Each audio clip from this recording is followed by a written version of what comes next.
Once, near Fuzhou, there lived a little boy named Yun-Su. His father had passed away, leaving him alone with his mother. Their home was poor and empty. Sometimes they couldn't even find a handful of rice. When it was time for Yun-Su to study, he had neither paper, nor ink, nor a writing brush. However, Yun-Su firmly decided, "I will study." And so he began thinking of ways to overcome his poverty. The next morning, he went to a wealthy neighbor and said, "I heard you're looking for a worker for your household. Take me. I'm young, that's true, but I won't ask for much. Just let me occasionally watch your sons study, and I'll be content." The rich man was delighted. A free worker had come to him. So he agreed. From morning till night, Yun-Su worked in the rich man's house. All the dirty and heavy work was given to him.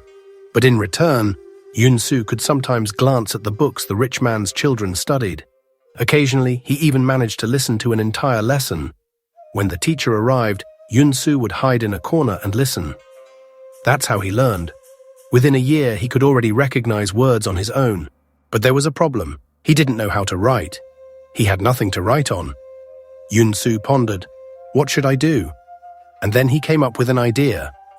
Yun-Su and his mother lived in a small house right on the seashore. The waves would smooth the thin sand all day long. So, Yun-Su took a long stick and went to the seashore. He quickly drew a word on the sand.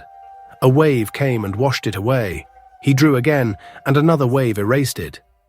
In this way, he could write endlessly without a brush or paper.